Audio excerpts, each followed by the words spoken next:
Hello my dear students, welcome to Magnet Brains. This is your teacher शिल्पी तिवारी और आज class 4 GK का last topic जो हम शुरू करने वाले हैं उसका नाम है climate crisis.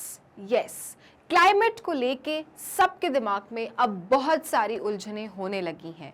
Yes, everybody is concerned, specially us scientist. ऐसा क्यों है? क्यों हम सब क्लाइमेट को लेकर इतना टेंस्ड हैं? वो इसलिए क्योंकि बहुत सारे चेंजेस हो चुके हैं।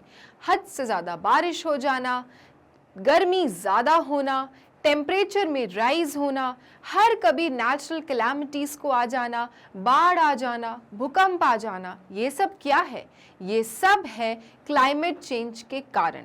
क्योंकि हमारे क्लाइमेट में बहुत तेज़ी से बदलाव हो रहा है, इसलिए हम अपने एटमॉस्फेयर में चेंजेस देखते हैं और ये चेंजेस हम पर ही क्या होते हैं, भारी पड़ते हैं। क्योंकि हमें आदत होती है नॉर्मल लाइफ जीने की और सडनली ऐसा कुछ क्राइसिस आने लगता है कि बहुत तेज़ गर्मी पड़ रही है और हमारी क्रॉप्स वेस्ट हो रही हैं, सब लोग बीमार पड़ रहे हैं, या फिर इतनी ज़्यादा बारिश हो रही है कि जगह जगह बाढ़ जैसी सिचुएशन हो रही है और ये सब होते हैं क्लाइमेट क्राइसिस। क्यों हो रहे हैं ये climate crisis?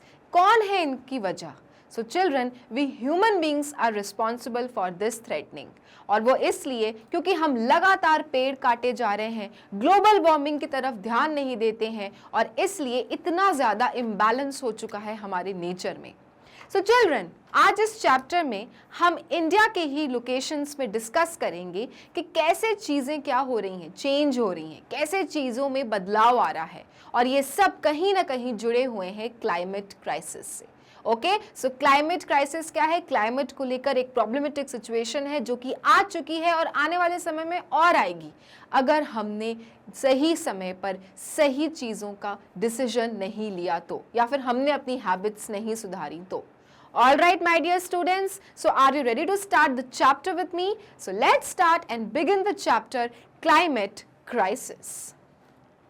Okay, so the Thar Desert. तो पहला जो लोकेशन हमने पिक किया है वो किया है desert, that is Thar desert. Thar desert कहाँ है? हमारी कंट्री इंडिया में ही है और कौन से स्टेट में है? राजस्थान। ओके, डेजर्ट का मतलब क्या होता है? रेगिस्तान, जहाँ पे सिर्फ रेत ही रेत है। There are no trees, no rainfall and that is why everywhere there is sand, sand and sand. Okay, so we are going to learn about the Thar desert. Can you see this is the Thar desert children. और आप देख सकते हैं कि वहां पे क्या होता है, घर नहीं दिखते आपको, ज्यादा ग्रीनरी नहीं दिखती, वाटर का कोई एग्जिस्टेंस नहीं है तो सिर्फ चिल्ड्रन रेत ही रेत, रेत ही रेत। ओके, सो लेट्स सी क्या लिखा है द थार डेजर्ट में। Everything is still. Everything is still मतलब सब कुछ ठहरा हुआ है, सब कुछ थमा हुआ है ना? एवरीथिंग इज स्टिल, बहुत शांति है, सब कुछ क्या है? ठहरा है, कोई भी और किसी भी प्रकार की हलचल नहीं है। स्टिल का मतलब होता है एकदम क्या? पीस, किसी भी प्रकार की कोई हलचल नहीं। Now The heat keeps most living things from moving. Okay? क्योंकि चिल्ड्रन राजस्थान अब डेजर्ट है, क्यों नहीं है पेड़? क्योंकि वहाँ पे तबीयत से ज़्यादा गर्मी पड़ती है। The temperature is so high that no trees can survive. Okay, there is no water because of the high temperature. क्योंकि वहाँ पे जो टेम्परेचर होता है वो बहुत ज़्यादा होता है, ठीक है? और ये हीट, ये गर्मी ही है जो लिविंग थिंग्स को क्या करती है? मूव करने से रोकती है। भाई गर्मी में किसी को बाहर जाना पसंद है क्या? हम खुद ही गर्मी में जब समर वेकेशंस होते हैं तो हम कोशिश करते हैं ना कि हम शाम के समय घर से बाहर निकलें। Otherwise we like to live inside our rooms, है ना? क्योंकि बाहर बहुत गर्मी होती है। तो इसी तरह से डेजर्ट एरिया में इतनी शांति क्यों है, इतना ठहराव क्यों है? क्योंकि उस रेगिस्तान में बहुत तेज गर्मी है जो कि लिविंग बींग्स को मूव करने से रोक रही है, ठीक है?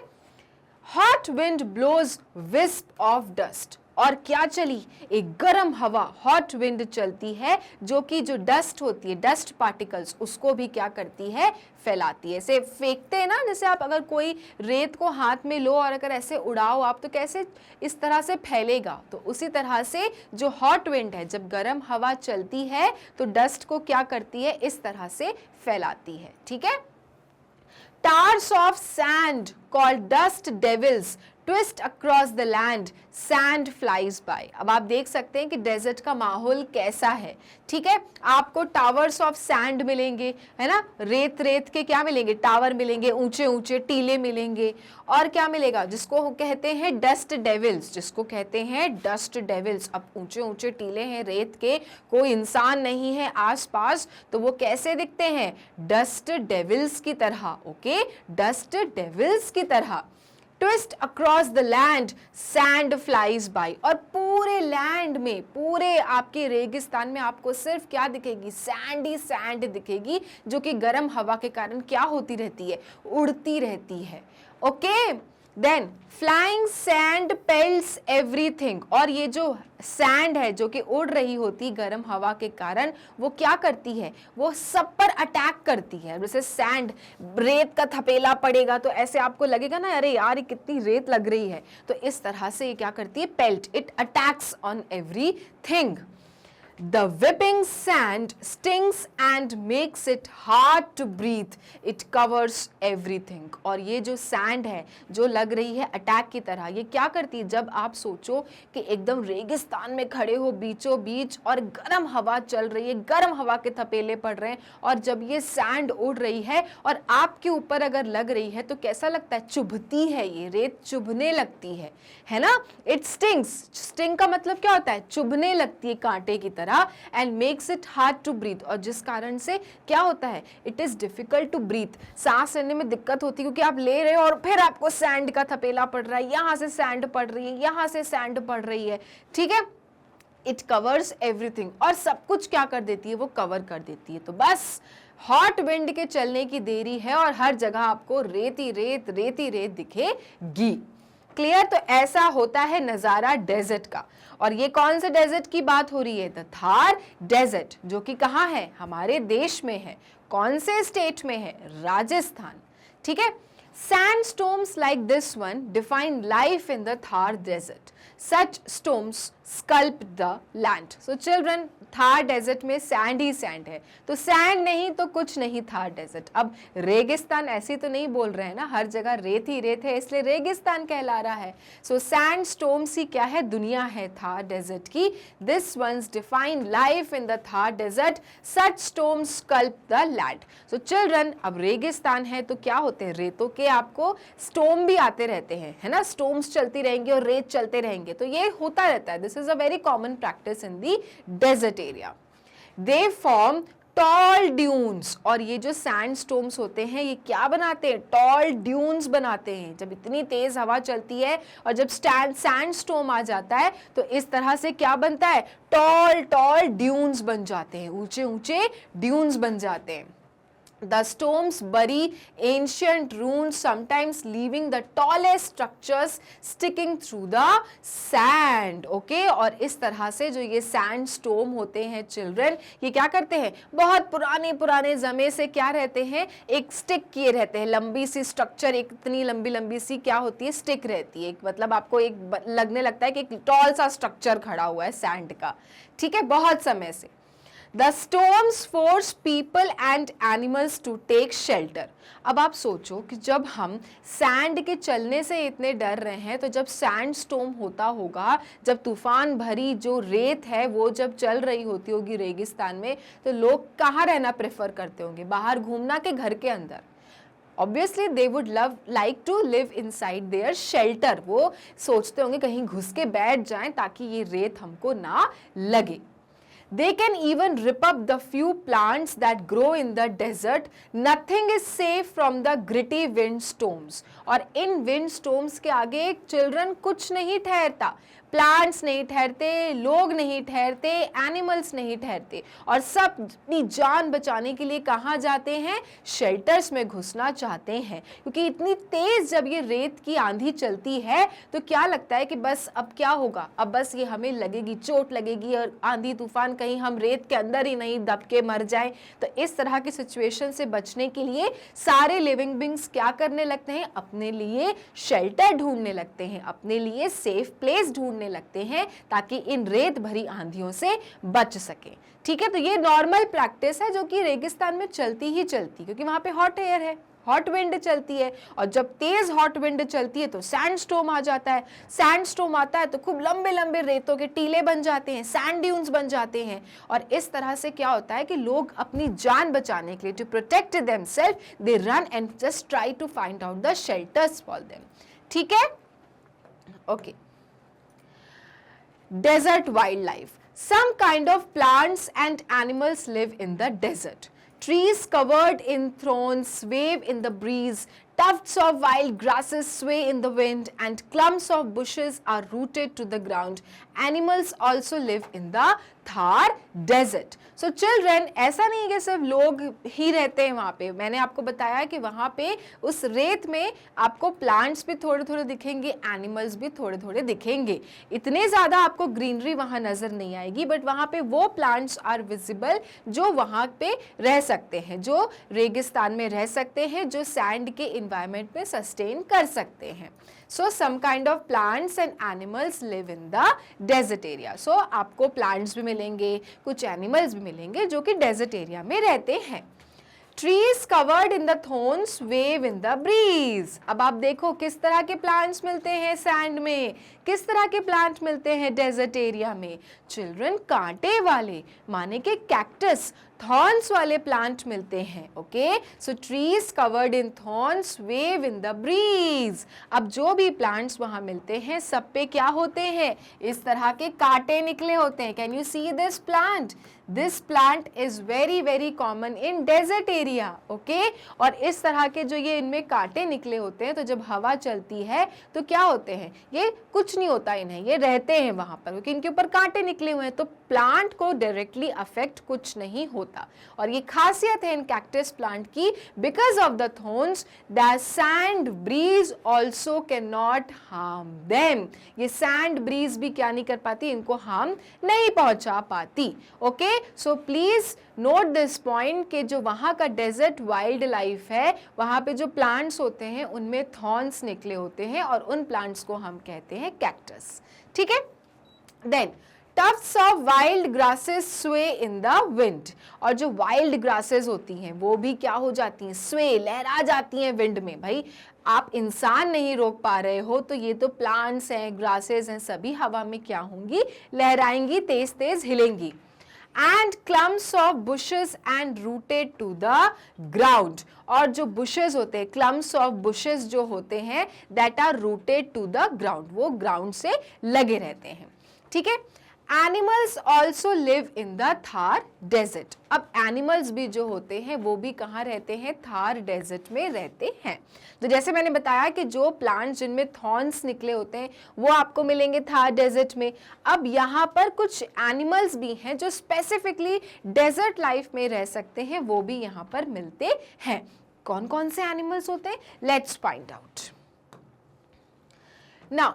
Chinkara graze on grass. Yes, chinkara children एक प्रकार का डियर का फॉर्म है जो कि क्या चरता है? ग्रास चरता है। And very very common children animal which you find in the Rajasthan, but it is now N endangered species. But अब वो क्या है? इंडेंजर्ड स्पीशीज है। इंडेंजर्ड स्पीशीज मतलब क्या होता है कि बहुत जल्द एक्सटिंक्ट होने वाला है, दुनिया से हमेशा हमेशा के लिए लुप्त होने वाला है, क्योंकि हम उसको क्या नहीं कर पा रहे हैं? प्रोटेक्ट नहीं कर पा रहे हैं, उसकी हंटिंग को स्टॉप नहीं कर पा रहे हैं, इसलिए बहुत जल्दी चिंकारा दुनिया से पूरी तरह से लुप्त हो जाएगा। Okay, so this chinkara graze on grass. ये जो चिंकारा जो डियर है वो ग्रास पे ही क्या होता है? डिपेंडेंट होता है। ठीक है, ध्यान रखना, ये एक डियर का फॉर्म है और बहुत ही रेयर स्पीशीज है जो कि राजस्थान में मिलती है, लेकिन आज की डेट में ये जो स्पीशीज है चिंकारा की वो क्या है,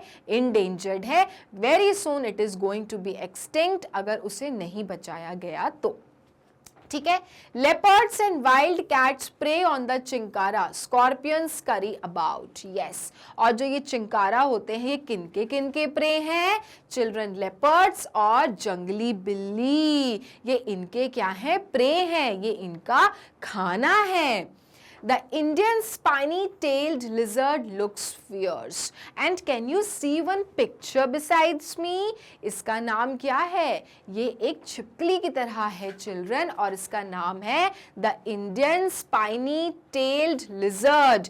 के इंडियन लिजर्ड तो है लेकिन चिल्ड्रन इसके ऊपर कैन यू सी स्पाइन्स निकले हुए हैं, है ना, कांटे निकले हुए हैं, and that is why the name of this lizard is the Indian spiny tailed lizard and it looks fierce, और काफी खतरनाक दिखती है ये। और ये सारे एनिमल्स जिनके बारे में हम यहाँ पढ़ रहे हैं वो कहाँ मिलते हैं, वो मिलते हैं चिल्ड्रन डेजर्ट एरिया में, और इसलिए ये डेजर्ट वाइल्ड लाइफ है। इसमें कौन कौन आ गया, chinkara, leopards, wild cats and Indian spiny tailed lizard. लेकिन चिल्ड्रन ये सारे एनिमल्स अब क्या हो गए हैं, इंडेंजर हो गए हैं, इन्हें क्या करना है, प्रोटेक्ट करना है फ्रॉम दी हंटिंग, क्योंकि बहुत से लोग इनका शिकार कर लेते हैं और इसलिए ये धीरे धीरे क्या हो रहे हैं, दुनिया से खत्म होते जा रहे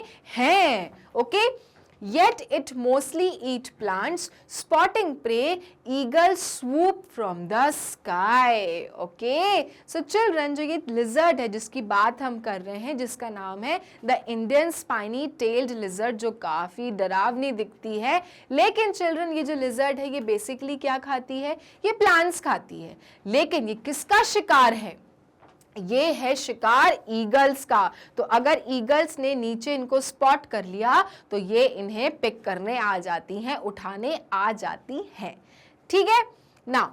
They eat small animals like the spiny-tailed lizard। और ये जो ईगल्स होते हैं ये क्या खाते हैं, ये ऐसे छोटे छोटे एनिमल्स खाते हैं जैसे कि spiny-tailed lizard। अब ईगल उड़ रहा है और उसने अगर देखा कि अरे ये तो spiny-tailed lizard है, तो ये उसका क्या होता है, खाना होता है, और ईगल आती है, स्पॉट करती है और उसको उठा के ले जाती है और अपने पेट में घुसा देती है। Okay, it eats them, alright। so eagle का जो खाना होता है स्मॉल एनिमल्स होते हैं, किस प्रकार के, स्पाइनी टेल्ड लिजर्ड जैसे। About 83 people live in each square kilometer of the Thar desert. Now you see how many people are living in Thar desert. Children, 83 people रहते हैं हर एक स्क्वायर किलोमीटर में। ओके, हर एक स्क्वायर किलोमीटर में children कितने लोग रहते हैं, 83 लोग रहते हैं, and that is why the population is less children. And why it is so, because वहाँ पे उतनी ज़्यादा ग्रीनरी नहीं है, ग्रीनरी नहीं है तो क्रॉप्स उतने अच्छे से प्रोड्यूस नहीं हो पाते, लेस अमाउंट ऑफ रेनफॉल है, इसलिए हमें कम कम लोग वहाँ पर दिखाई देते हैं। और साथ में हमने वाइल्ड लाइफ डिस्कस कर लिया है कि डेजर्ट एरिया में कौन कौन से एनिमल्स होते हैं, द मोस्ट इंपॉर्टेंटली चिंकारा जो कि ग्रास पे ग्रेस करती है, फिर हमें मिलते हैं लेपर्ड्स एंड वाइल्ड कैट्स जो कि चिंकारा पे डिपेंड करते हैं, फिर इंडियन स्पाइनी टेल लिजर्ड जो कि किसका प्रे है, ईगल्स का प्रे है। Clear? Okay, now most of them live in villages. So जो 83 लोग हैं जो पर स्क्वायर किलोमीटर में रहते हैं वो कहाँ रहते हैं, भाई घर में ही रहते होंगे ना, और घर क्या है उनका, विलेज में, ठीक है, गांव में घर होते हैं ना, तो वहीं पे रहते हैं ये लोग। Many of them are nomads, और जो लोग इस तरह से डेजर्ट एरिया में रहते हैं उनको क्या कहते हैं, we call them nomads, we call them nomads children। so always remember, people who live in desert area they are known as nomads, ठीक है। Nomads move from place to place, और ये जो नोमेड्स होते हैं ये प्लेस टू प्लेस मूव करते हैं। ऐसा नहीं कि आज यहाँ रह रहे तो बस जिंदगी भर वहीं रह लेंगे। उनको अगर ऐसा लगता है कि कहीं और किसी दूसरे गांव में ज्यादा बेटर फैसिलिटी है तो ये पूरा का पूरी अपनी बस्ती को उठा के शिफ्ट कर देते हैं। ओके, सो ये जो लोग होते हैं जो कि डेजर्ट एरिया में पाए जाते हैं, इन्हें हम क्या कहते हैं? इन्हें हम नोमेड्स बुलाते हैं।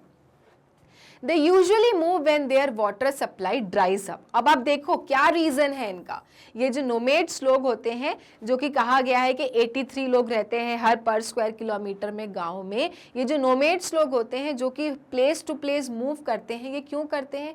उसका सबसे बड़ा कारण है क्योंकि राजस्थान माने डेजर्ट एरिया में पानी बहुत जल्दी जल्दी सूख जाता है, तो पानी की तलाश में ये लोग अपना पूरा उठाते हैं, अपना बोरिया बिस्तरा, और दूसरी जगह पे शिफ्ट हो जाते हैं। ठीक है, so this is the main reason कि why nomads move from place to place, that is because their water supply dries up, क्योंकि वहां का पानी सूख जाता है, and that is why they look for some different place। Clear? तो ये आपको ध्यान रखना है कि जो डेजर्ट एरिया में लोग रहते हैं हम उन्हें किस नाम से बुलाते हैं? नोमेड्स के नाम से बुलाते हैं, and these nomads people shift from place to place।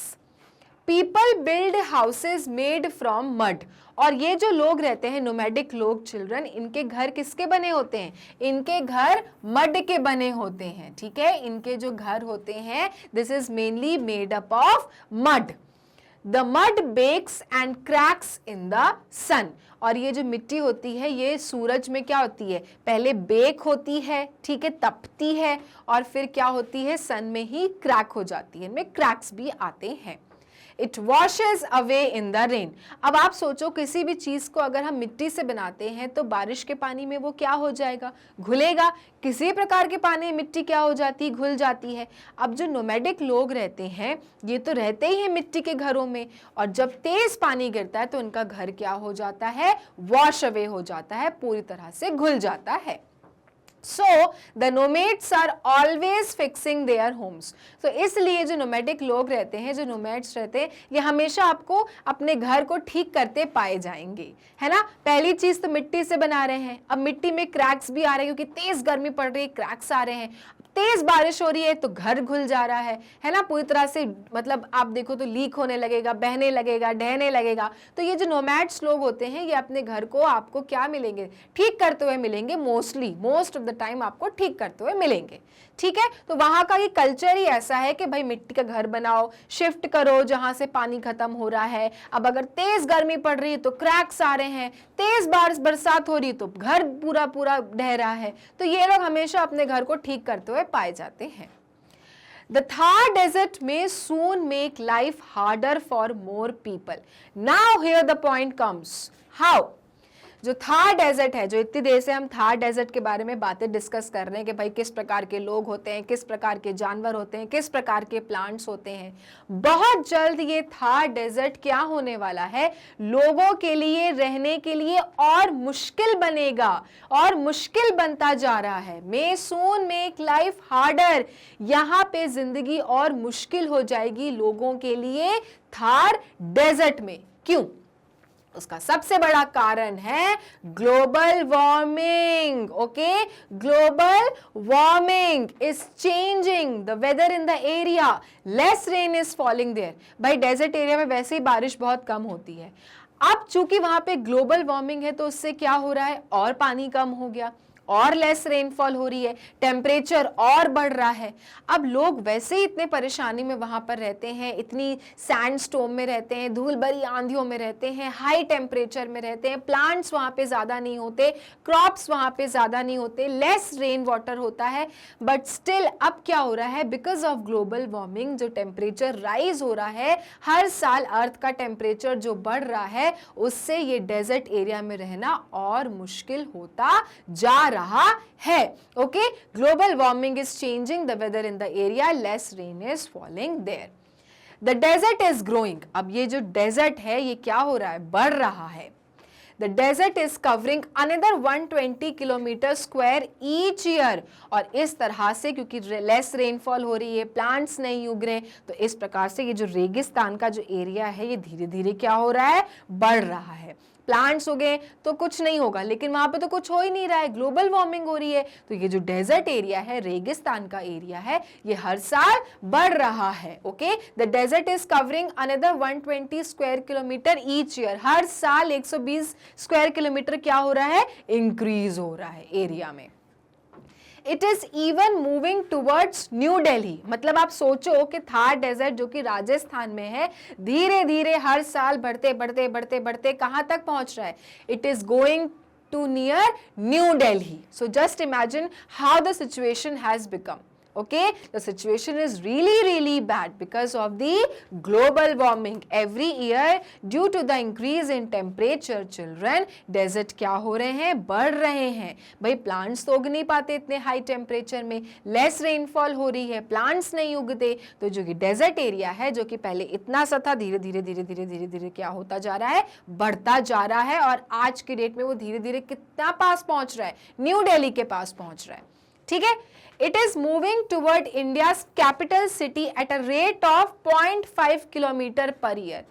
अब देखो कितने स्पीड में वो न्यू दिल्ली पहुंच रहा है। न्यू दिल्ली कैपिटल इंडिया का, पता है ना आपको, new Delhi is the capital of our country India.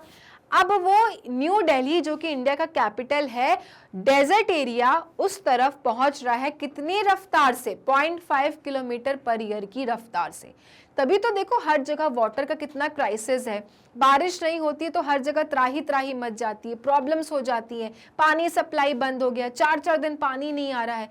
अब जब पानी नहीं आएगा तो कैसी सिचुएशन हो जाएगी भाई। वैसे भी हमारे पास जो यूज वाटर है, जो गुड वाटर है, which we can drink, we can make food from them, वो बहुत कम है। और वो भी अगर खत्म हो जाएगा तो हम सरवाइव कैसे करेंगे। और वही सिचुएशन हो रही है कि धीरे धीरे डेजर्ट बढ़ता जा रहा है, पानी खत्म हो रहा है, अंडरग्राउंड वाटर नील होता जा रहा है, और इस कारण से डेजर्ट एरिया न्यू दिल्ली तक पहुंच रहा है कितने की रफ्तार से, 0.5 किलोमीटर पर ईयर की रफ्तार से। यू कैन सी ऐसी सिचुएशन धीरे धीरे आने वाली है जहां पर आपको हर जगह रेत ही रेत दिखेंगे। Okay, so this is what, climate crisis because of global warming. All right, तो अब आपने देखा कि कैसे ग्रेट इंडियन थार डेजर्ट के हाल हैं, है ना। थार डेजर्ट में वैसे रहना बहुत मुश्किल है, बट स्टिल वहाँ पे जो नोमैड्स हैं वो रहते हैं। बट अब क्योंकि वहाँ पे ग्लोबल वार्मिंग हो रही है, हर साल जो टेम्परेचर बढ़ रहा है, हिमालय के जो पर्वत हैं वो जो धीरे धीरे मेल्ट हो रहे हैं, उस कारण से क्या हो रहा है चिल्ड्रन, उस कारण से डेजर्ट क्या हो रहा है, इंक्रीज हो रहा है, हर साल धीरे धीरे बढ़ रहा है, and it is reaching towards the New Delhi, our capital city of country. Clear children? Okay. Now the next is Poonthura. Okay, तो अभी हमने कहाँ का पढ़ा था, हमने पढ़ा था ग्रेट इंडियन थार डेजर्ट के बारे में। Now we will learn about Poonthura. ठीक है, अब ये पुंथुरा कौन सी जगह है, कौन से एरिया में है अपने कंट्री इंडिया के। So children, the ocean guides life in पुंथुरा। So पुंथुरा से ये तो समझ में आ रहा है कि ये किसी ओशन के पास में है, क्योंकि the ocean guides life in पुंथुरा। जो ओशन है, जो चिल्ड्रन समुद्र है, वही क्या करता है, वो आपका पुंथुरा में लाइफ को क्या करता है, कंट्रोल करता है। मतलब जो भी लाइफ है, जो भी लोग हैं, वो सब ओशन पे ही क्या है, डिपेंडेंट है।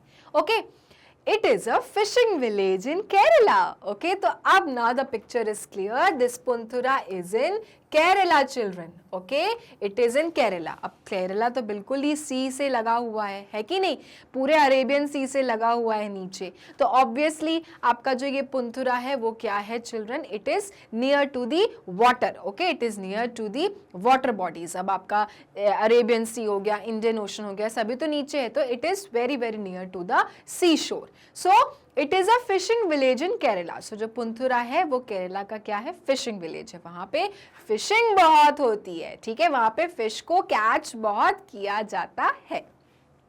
The man fish at night. So जो लोग होते हैं, जो फिशरमैन होते हैं, वो लोग कब जाते हैं फिश को पकड़ने, रात को। दे फिश एट नाइट। ओके, जो लोग होते हैं वो रात को जाते हैं फिशर्स को कैच करने। The women make meals and clean. और जो लेडीज होती हैं पुंथुरा की, वो लोग क्या करती हैं? वो लोग घर की देखभाल करती हैं, साफ सफाई पे ध्यान देती हैं, खाना पकाती हैं। और जो जेंट्स होते हैं, जो मेल्स होते हैं, वो रात को फिशिंग करने जाते हैं। The children play and go to school.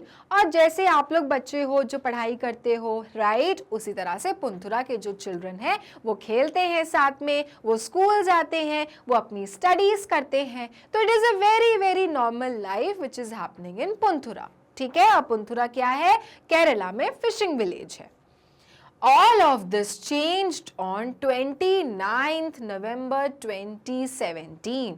लेकिन चिल्ड्रन, ये जो पूरी लाइफ हमने अभी डिस्कस करी ना कि लोग रात को फिश करने जाते हैं और जो लेडीज होती हैं वो घर की देखभाल करती हैं, खाना पकाती हैं, बच्चे हैं वो खेलते हैं साथ में, पढ़ते हैं, ये सब चिल्ड्रन नॉर्मल लग रहा है ना। लेकिन ये सब कुछ बदल गया 29 नवंबर 2017 को। क्या हुआ था इस दिन? देखो, That night seemed normal। 29 नवंबर 2017 उस दिन की जो रात थी वो काफी नॉर्मल थी। ऐसा लग रहा था कि कुछ भी नहीं है, सब कुछ क्या है? नॉर्मल है, सब कुछ क्या है? शांतिपूर्वक है। बट ऐसा क्या हुआ कि उसके बाद सभी लोगों की जिंदगी बदल गई। So children, yet the morning after would show that a monster had attacked the village। और चिल्ड्रन, जब सुबह हुई 29 नवंबर के बाद जो सुबह हुई चिल्ड्रन, उसको देखकर ऐसा लगा कि पुंथुरा विलेज को किसी मॉन्स्टर, राक्षस ने अटैक कर दिया है। Okay, can you see the village? Can you see the morning of Poonthura village?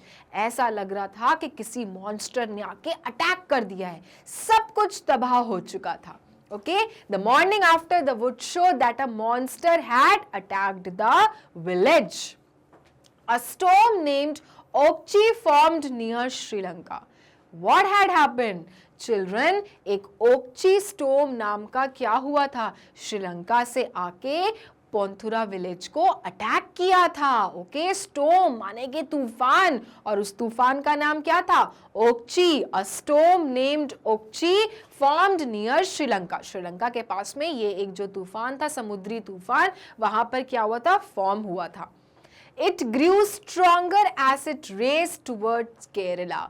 और धीरे धीरे श्रीलंका क्या है? बिल्कुल आप देख सकते हो ना, इंडिया का मैप आपने देखा है ना, ये आपका केरला है children. So Sri Lanka is just here only। So children, जो श्रीलंका से जो ये ओक्ची स्टोम उठा था, ओके, दिस ओक्ची स्टोम जो ओकी स्टोम जो उठा था, वो धीरे धीरे जब केरला के पास पहुंचा तो क्या हो गया? और स्ट्रॉन्गर हो गया, और ताकतवर हो गया, है ना। तो जो तूफान होता है उसका सोर्स कहीं होता है, तो इसका सोर्स कहाँ था? ओकी का आपका श्रीलंका में था, और वहां पे क्या था? वो धीरे धीरे उठ रहा था, और जैसे जैसे वो केरला के पास पहुंचा, माने ऊपर पहुंचा, तो क्या हो गया? और स्ट्रॉन्गर हो गया और पावरफुल हो गया। As the storm grew stronger, its wind kicked up waves। और क्या हुआ? जैसे जैसे इन तूफान की जो हवाएं हैं वो स्ट्रॉन्ग हुई, तेज हुई, उन्होंने जो समुद्री जो पानी था उसकी जो लहरें थी उनको उठा दिया। अब आप सोचो, जो कोई शहर बिल्कुल समुद्र के पास सटा हुआ लगा हुआ है, अगर वहां की लहरें तेज तेज ऊपर उठने लगेंगी तो नुकसान तो होगा ना। और वही हाल हुआ पुंथुरा का। ठीक है, तो आप देख सकते हैं पुंथुरा का क्या हाल हुआ है। पूरे पेड़ गिर चुके हैं, तहस नहस हो गए, घर पूरे टूट फूट गए हैं। और ये सब क्यों हुआ था? Because of the Ockhi storm which happened from the Sri Lanka and then it grew stronger and stronger when it came to Kerala. ठीक है,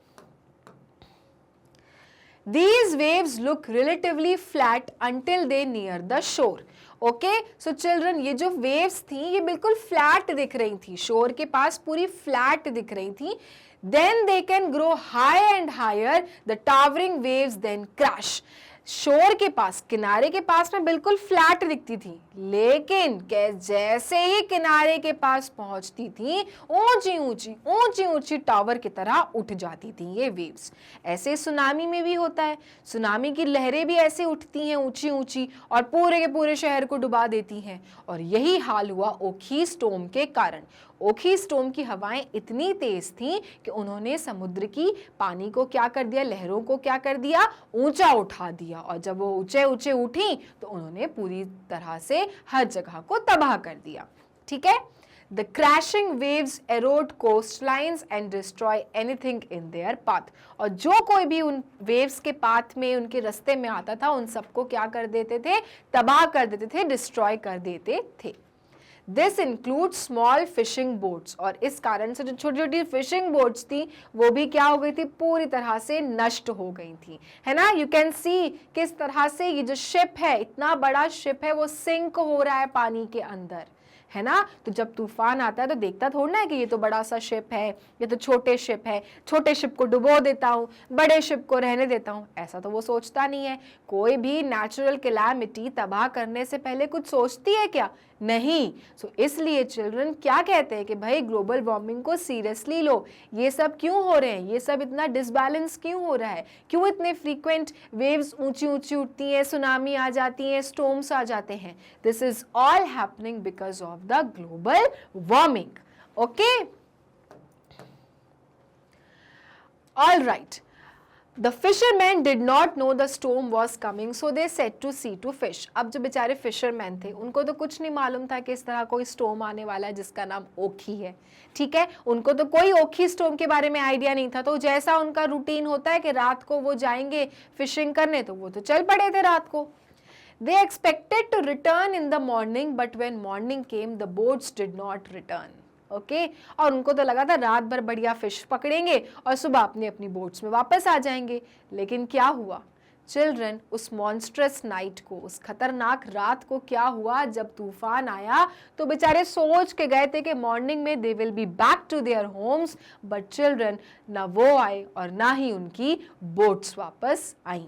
ठीक है। And only a few of the fishermen survived। और कुछ ही फिशरमैन थे चिल्ड्रन जो काफी अंदर तक नहीं गए थे, वही सरवाइव कर पाए थे, वही बच पाए थे। The storm most likely killed the rest। और इस तूफान ने, इस ओखी तूफान ने सभी को, रेस्ट ऑफ द जितने भी लोग थे फिशरमैन थे, उन सबको क्या कर दिया था, मार दिया था। ओके, सब खत्म हो गए थे, सब डूब चुके थे। तो इस तरह से ये जो स्टॉर्म्स होती हैं इतनी खतरनाक होती हैं। ओके, तो कभी भी अगर ऐसा न्यूज़ सुनने को आए कि भैया तूफान आने वाला है, लहरें ऊंची उठने वाली हैं, हाई टाइड्स आने वाली हैं, never ever try to go near to the seashore children। You never know about the nature is very very unpredictable। Clear? So this was about the Punthura village। Okhi was a freak storm। Most storms like it pass over eastern India। Okay? So children, जो अधिकतर storms होते हैं वो eastern India से क्या हो जाते हैं, पास हो जाते हैं। But global warming is fueling storms like Okhi। लेकिन ये जो ग्लोबल वार्मिंग है ना, इन्हीं के कारण ये इस तरह के खतरनाक स्टॉर्म्स आ रहे हैं, ओखी जैसे। ऐसा नहीं है, स्टॉर्म्स तो आते रहते हैं भाई, नेचर का एक ये पार्ट है कि स्टॉर्म्स आएंगे, तूफान आएंगे, और काफी बार आते हैं और खबर मिल जाती है, बता दिया जाता है। हल्के फल्के तूफान में तो कोई फर्क भी नहीं पड़ता और वो ईस्टर्न इंडिया से पास ओवर हो जाते हैं, मतलब इंडिया के जो ईस्टर्न साइड है वहां से पास ओवर हो जाते हैं। लेकिन ये जो ओखी जैसे खतरनाक मॉन्स्ट्रस जो तूफान है ना, ये सब कारण है किसके, ग्लोबल वार्मिंग के। और इसलिए इतने तेज तेज ऊंचे ऊंचे स्टॉर्म्स उठ जाते हैं, जैसा कि ये ओखी स्टॉर्म उठा था। These storms are moving toward western India। और ये जो ओखी तूफान होते हैं ना, ओखी के जो स्टॉर्म्स होते हैं, ये बजाय ईस्टर्न इंडिया से पास आउट होने के ये कहाँ जा रहे हैं, वेस्टर्न इंडिया में। ठीक है, these storms are moving towards western India। Storms like ओखी change the land। और ये जो ओखी हैं, storms like ओखी जो होते हैं, ये पूरी की पूरी लैंड को क्या कर सकते हैं, बदल सकते हैं। कि भाई पल भर में लैंड था, पल भर में पूरा ही पूरा पानी पानी। ओके तो इसलिए ये सब ग्लोबल वार्मिंग का क्या है, रिजल्टिंग फैक्टर है कि हमें इस प्रकार के खतरनाक खतरनाक स्टॉर्म्स देखने को मिलते हैं जो कि क्या करते हैं, खतरनाक नुकसान करते हैं, डिस्ट्रॉय कर देते हैं सारी चीजों को। They erode coastlines. Already parts of Kerala's coast have washed into the sea. Children, Kerala के जो कोस्ट है, जो कोस्टल एरियाज होते हैं, जो बहुत ही सी के पास होते हैं, वो मोस्टली क्या हो चुके हैं चिल्ड्रन, सी में मिल चुके हैं, है ना, इस कारण से, ग्लोबल वार्मिंग से। Climate change is causing other problems too.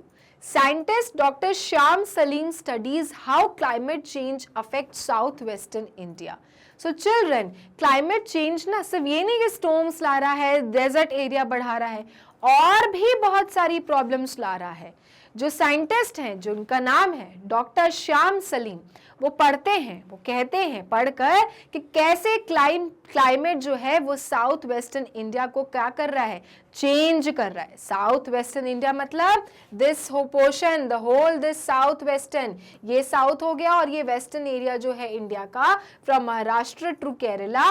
Children, कैसे ग्लोबल वार्मिंग इस पूरे एरिया को क्या कर रही है, अफेक्ट कर रही है। भाई ओखी जैसे तूफान आएंगे तो ये एरियाज अफेक्ट होंगे ना, वहां के लोगों को प्रॉब्लम्स होगी ना, तो इस तरह से बहुत सारे चेंजेस आ रहे हैं। He says the warming ocean water will affect the phytoplankton. और चिल्ड्रन, डॉक्टर श्याम कहते हैं कि वार्मिंग, ग्लोबल वार्मिंग के कारण जो ओशन वाटर है वो क्या हो रहा है, गर्म हो रहा है, और जिस कारण से क्या अफेक्ट हो रहा है, phytoplankton. These plants will not grow in warmer water. Phytoplankton. Phytoplankton क्या है? फाइटोप्लैंक्टन चिल्ड्रन मरीन एल्गी है, मरीन माइक्रोस्कोपिक एल्गी है, जो कि क्या होते हैं चिल्ड्रन, ये बहुत ज्यादा आपको ऑक्सीजन देते हैं। ओके, कहते हैं कि वर्ल्ड का जो 50% ऑक्सीजन है that are given by these phytoplankton, so obviously they are very very important. Also children, ये क्या रहते हैं, बिल्कुल ओशन के नीचे रहते हैं, और ये काफी ज्यादा क्या है, फूड प्रोवाइडर्स हैं for the sea creatures which live inside the marine. So that is why these plants are very very important, है ना। ऑल्सो ये कहा जाता है कि ये जो कार्बन एमिशन होता है ये इनको एब्जॉर्ब करते हैं। तो अब आप देख सकते हो कितने फायदे हैं इन प्लांट्स के, है ना, इन मरीन एल्गी के कितने फायदे हैं फाइटोप्लैंक्टन के। लेकिन डॉक्टर शर्मा का कहना है कि ग्लोबल वार्मिंग के कारण ये जो फाइटोप्लैंक्टन है वो क्या हो रहे हैं चिल्ड्रन, वो मर रहे हैं, क्योंकि जो नीचे ओशन का जो पानी है, जो आपका साउथ और वेस्टर्न का जो ओशन का जो पानी है वो ग्लोबल वार्मिंग के कारण क्या हो रहा है, गर्म हो रहा है, जिस कारण से ये जो फाइटोप्लैंक्टन्स जो प्लांट्स हैं, जो एल्गी हैं, वो क्या होंगे, वो ग्रो नहीं करेंगे, they will not grow. And just imagine, जिनसे इतने सारे फायदे हैं वो धीरे धीरे क्या होंगे, जब ग्रो ही नहीं करेंगे तो सारे फायदे भी क्या हो जाएंगे, खत्म हो जाएंगे, नष्ट हो जाएंगे। सो डॉक्टर शर्मा कहना है कि सिर्फ ग्लोबल वार्मिंग से क्लाइमेट चेंज नहीं हो रहा है भाई, बहुत सारी चीजें हैं जिन पे हम निर्भर करते हैं, जो हमारे फायदेमंद की हैं, वो भी क्या हो रही है, खत्म हो रही हैं। ठीक है, जिनमें से एक है फाइटोप्लैंक्टन, जिसे हम कहते हैं marine microscopic algae. Okay, the fish that eat these plants will have to swim elsewhere to find enough food. So as I told you कि जो ये microscopic algae होते हैं, phytoplankton, ये किसके फूड होते हैं, ये सी क्रीचर्स के फूड होते हैं। अब जो फिश हैं जो इनको खाने के लिए स्विम करते हैं, वो क्या होंगे, जब देखेंगे कि phytoplanktons are not available, तो वो कहीं और चले जाएंगे, है ना, इससे हमारी फिशेस हमसे चली जाएंगी दूर, हमें फिशेस नहीं मिलेंगे। Warmer water has already driven sardines and mackerel away from their usual ocean habitats. और ये जो गर्म हो रहा है जो ओशन वाटर, इसने ऑलरेडी सार्डाइन्स और मैकरेल को क्या कर दिया, ओशन हैबिटेट से दूर कर दिया है। भाई अगर चीज़ें नहीं मिलेंगी, जो लोग जिन चीज़ों पे डिपेंडेंट हैं, अगर वो चीज़ नहीं मिलेगी तो वो तो छोड़ के जाएंगे ना। नोमेड्स क्यों जाते हैं दूसरी जगह पे, इसलिए ना, बिकॉज उनके जहाँ पे पानी सप्लाई क्या हो जाता है, ड्राई हो जाता है। To find more water supply, to find more crops, they move to the another place. Similar is the case with these things, है ना। सी क्रीचर्स को अगर फूड ही नहीं मिलेगा तो why will they live in that water, they will swim to the other parts. तो तो वही प्रॉब्लम हो रही है। तो ग्लोबल वार्मिंग से सिर्फ क्लाइमेट चेंज नहीं हो रहा है, और भी बहुत सारी अफेक्ट हो रही हैं चीजें। So fishermen have to sail farther into the sea to find fish. They also spend more time at sea. अब क्या हो रहा है, क्योंकि ये माइक्रोस्कोपिक एल्गी जैसी चीज़ें क्या हो रही हैं, नहीं उग रही हैं ज़्यादा गर्म पानी में, है ना, दूर दूर चली जा रही हैं या फिर दूर दूर मिलती हैं, तो जो फिशेज होते हैं वो भी स्विम करते करते उनको ढूंढते ढूंढते दूर दूर चले जाते हैं। अब फिश को पकड़ने वाले जो फिशरमैन है, उनको फिश को पकड़ने के लिए और अंदर अंदर तक जाना पड़ता है। तो अब आप देखो कि उनको और बहुत बहुत समय तक सी में रहना पड़ता है। सी में रहना मतलब उनकी जान के लिए और खतरा। तो बहुत सारी चीजें क्या हो रही हैं, अफेक्ट हो रही हैं इन कारण। ठीक है, सो climate change is making fishing more dangerous. So children, इसलिए जो क्लाइमेट चेंज है इसने फिशिंग को क्या बना दिया है, बहुत ज्यादा डेंजरस बना दिया है। तो फिशिंग आज की डेट में इजी नहीं है, फिशरमैन के लिए बहुत डेंजरस बात है कि उनको इतने समय तक सी में रहना पड़ रहा है फिश को कैच करने के लिए। यू नेवर नो कब स्टॉर्म आ जाए, कब हाई टाइड्स आ जाए, कब लहरें बहुत ऊंची ऊंची उठ जाए, उनकी लाइफ तो स्टेक पे है, isn't it? So children, बहुत सारी चीजें क्या हो रही हैं, अफेक्ट हो रही हैं। Now, आफ्टर फुंतरा और हमने क्या पढ़ लिया, ग्रेट इंडियन थार डेजर्ट के बाद अब हम बात करेंगे बनेरा के बारे में। अब बनेरा कौन सी लोकेशन है? So children, we will come to know. Mount Indrasan rises 6221 millimeter above sea level. Okay, so mount Indrasan जो है वो कितना ऊंचा उठ गया है सी लेवल से, 6220 metre above sea level. It is part of the Himalayas. अब आपको पता है ना कि हिमालयस क्या है, हिमालयस के बहुत सारे क्या हैं, साथ में रेंजेस हैं, छोटे छोटे छोटे खूब सारे क्या हैं, पर्वत के शिखर हैं इनके साथ। उसी का एक जो पार्ट है हिमालय का, वो उसका नाम क्या है, माउंट इंद्रासन। ठीक है, in the recent past snow covered this peak that rises from Himachal Pradesh. recent past में जो स्नो थी, जो बर्फ थी, उसने पूरा कवर करके रखा था इस पीक को। ठीक है, पूरी तरह से बर्फ से क्या था, ये जो माउंट इंद्रासन वो क्या था, कवर्ड था, जो कि कहां से राइज होता है, हिमाचल प्रदेश से, है ना। Today rocks and boulders litre the mountain. और आज, ये बहुत पहले की बात है जब पूरे स्नो ने इस माउंट इंद्रासन को क्या करके रखा था, ढाक के रखा था, बर्फ की पूरी क्या थे, ढके हुए थे ये पर्वत। आज चिल्ड्रन, रॉक्स, पत्थर और boulders litre the mountain, mountain को क्या कर रहे हैं, लिटर कर रहे हैं। Most of the snow is gone, अब बर्फ दिखती ही नहीं, सिर्फ रॉक्स दिख रहे हैं। ठीक है, पूरी की पूरी बर्फ क्या हो चुकी है, पिघल चुकी है। जो कुछ साल पहले तक ये जो पर्वत था माउंट इंद्रासन, जो कि हिमालय का एक पार्ट था, जो कि सिर्फ बर्फ से ढका रहता था, आज की डेट में सिर्फ उसमें रॉक्स और बोल्डर्स दिखते हैं। पूरी की पूरी स्नो क्या हो चुकी है, जा चुकी है। This has changed life in Banera, a near by village. अब इस चीज ने जो विलेज बनेरा है, जो कि इस माउंट इंद्रासन के पास था, वहां के लोगों के लिए क्या कर दिया है चिल्ड्रन, पूरी तरह से लाइफ को चेंज कर दिया है, डिफिकल्ट बना दिया है। तो आप देख सकते हो कि कैसे लोग क्या होते हैं, डिपेंड होते हैं चीज़ों पर। अगर ग्लोबल वार्मिंग होती है, अगर क्लाइमेट में कोई चेंजेस होते हैं, तो सीधा सीधा अफेक्ट वहाँ के लिविंग बींग्स पर पड़ता है। Similar was the case with Banera. ठीक है, तो बनेरा एक छोटा सा विलेज है जो कि माउंट इंद्रासन के पास है। क्योंकि माउंट इंद्रासन आज से कुछ साल पहले सिर्फ और सिर्फ बर्फ से ढका रहता था, आज की डेट में बर्फ पूरी तरह से क्या हो चुकी है, गायब हो चुकी है। और वहां के लोगों के लिए अब जिंदगी क्या है, मुश्किल हो चुकी है। कैसे, that will see in our next slide. For years tourist have visited Banera. Most of the villagers work for the tourist.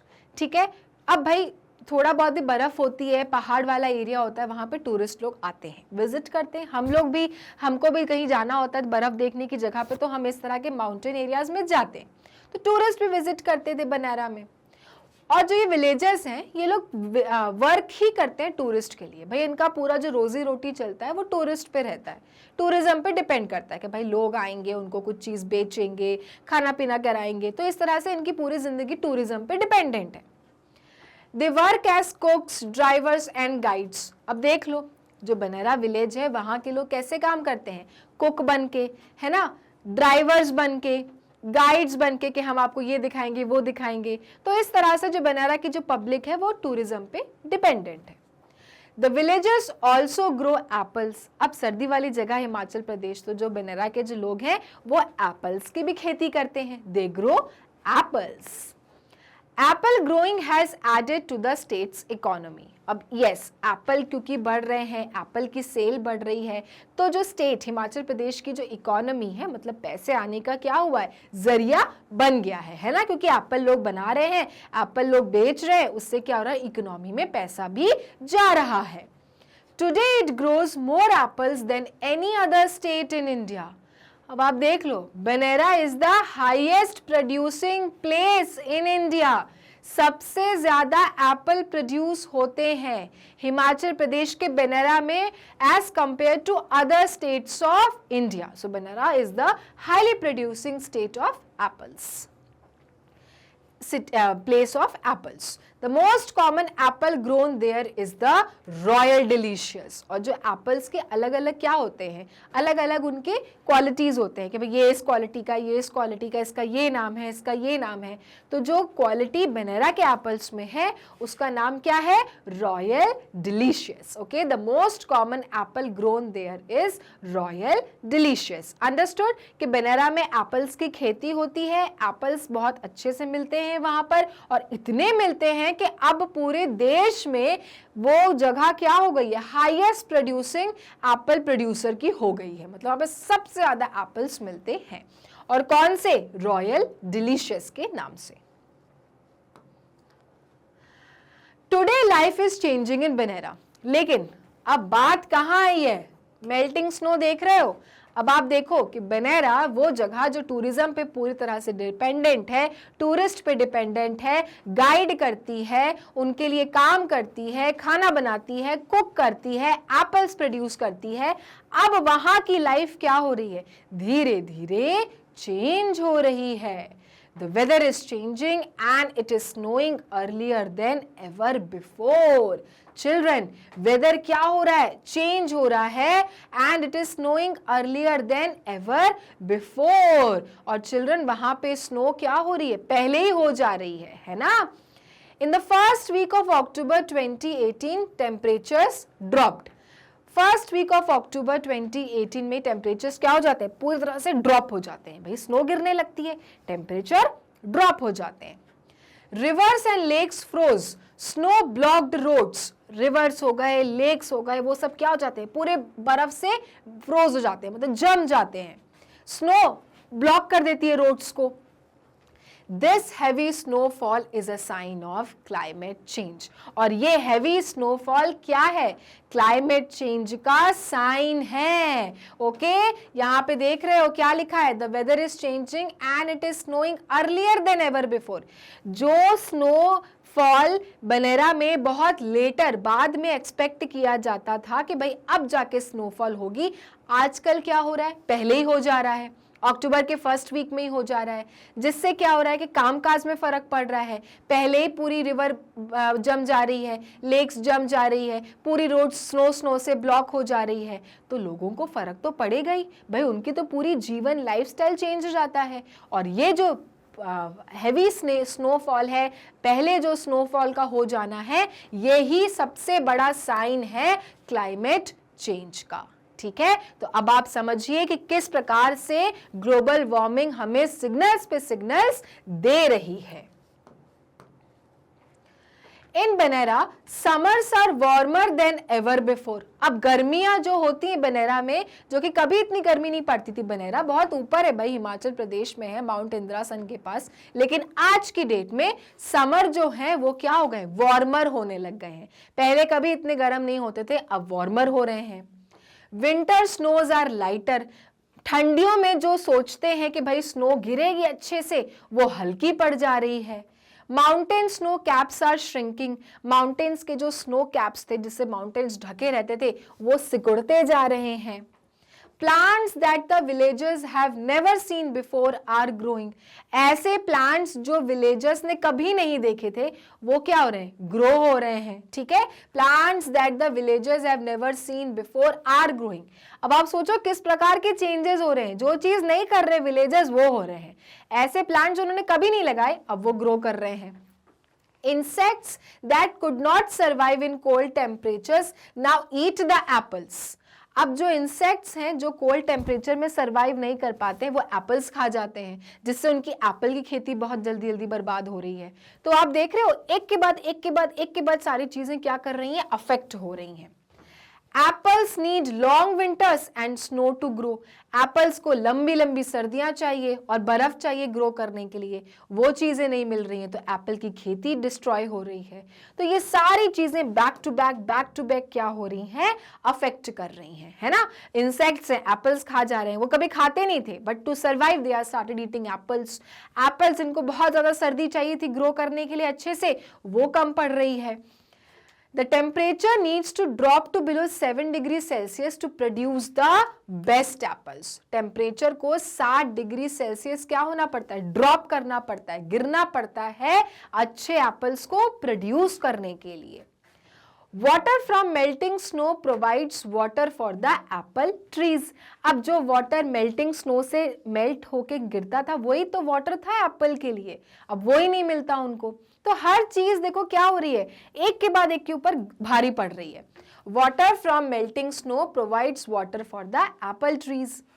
Climate change is also affecting India's 3 major rivers. और ये जो क्लाइमेट चेंज है ये इंडिया के 3 major river को क्या कर रहा है, अफेक्ट कर रहा है। They all start in the Himalayas. और ये सारे जो रिवर्स हैं ये हिमालय से क्या होते हैं, स्टार्ट होते हैं, और ये सब क्लाइमेट चेंज के कारण क्या हो रहे हैं, अफेक्ट हो रहे हैं। About 1.5 billion people depend on the Himalayas for their food and water. Can you imagine 1.5 billion लोग हिमालयस पे डिपेंडेंट होते हैं खाना पानी के लिए, और वही सारी चीजें क्या हो रही हैं, डिस्ट्रॉय हो रही हैं। बर्फ मेल्ट हो रही है, नदियां अफेक्ट हो रही हैं, एप्पल्स डिस्ट्रॉय हो रहे हैं, और इस तरह से क्लाइमेट चेंज एक के बाद क्या कर रहा है, कुछ ना कुछ खराब कर रहा है। The 3 villages you have just read about have little in common.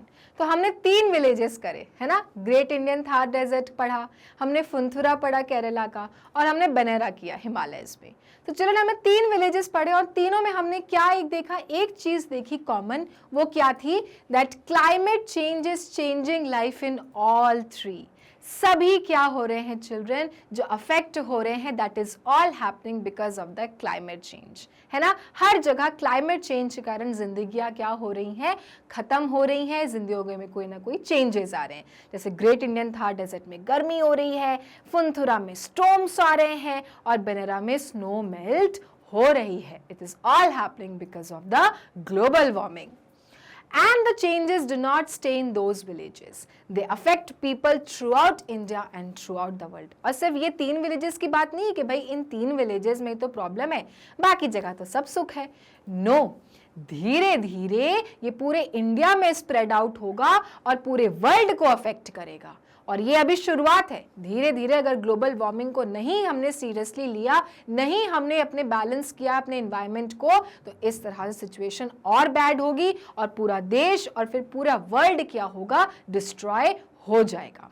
Clear. तो ये 3 विलेजेस के थ्रू हमने जाना कि किस तरह से क्लाइमेट में क्राइसिस आ रहे हैं, चेंजेस आ रहे हैं, प्रॉब्लम्स आ रहे हैं, और कैसे लोगों का जीना मुश्किल होता जा रहा है। तो यहाँ पे ये चैप्टर हम फिनिश करते हैं। क्लाइमेट क्राइसिस, ग्लोबल वार्मिंग बहुत इंपॉर्टेंट चैप्टर है, ये 3 को एक साथ पढ़ना जरूरी था, इसलिए इकट्ठे हमने जाना कि किस तरह से क्लाइमेट चेंज इन तीनों जगह पे क्या कर रहा है, जिंदगियों में कुछ ना कुछ प्रॉब्लम्स ला रहा है।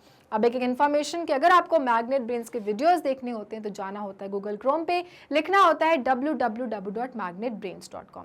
उसके बाद ये साइट खुलती है जिस पे लिखा रहता है India's number 1 100% free online education platform. नीचे दी रहती हैं क्लासेस। अब आप जो भी क्लास में होते हैं आपको क्लिक करना पड़ता है। जैसे आपने क्लास पर क्लिक किया तो आपको चैप्टर वाइज सारे टीचर्स विद देयर सब्जेक्ट्स दिखेंगे। फॉर एग्जाम्पल आपको जीके पढ़ना है तो आपने जीके दबाया तो आपको जीके के चैप्टर वाइज वीडियोस दिख जाएंगे।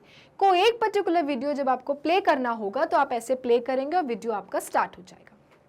तो इस तरह से आपका चैप्टर क्लाइमेट क्राइसिस जो कि था क्लास 4 जीके का last topic and very very important खत्म होता है। नेक्स्ट क्लास में हम इसी चैप्टर की करने वाले हैं एक्सरसाइज सॉल्व। तब तक के लिए मैग्नेट ब्रेन्स को लाइक फॉलो सब्सक्राइब करना ना भूलें, क्योंकि मैग्नेट ब्रेन्स होता है kindergarten to grade 12 free videos and free education. Thank you.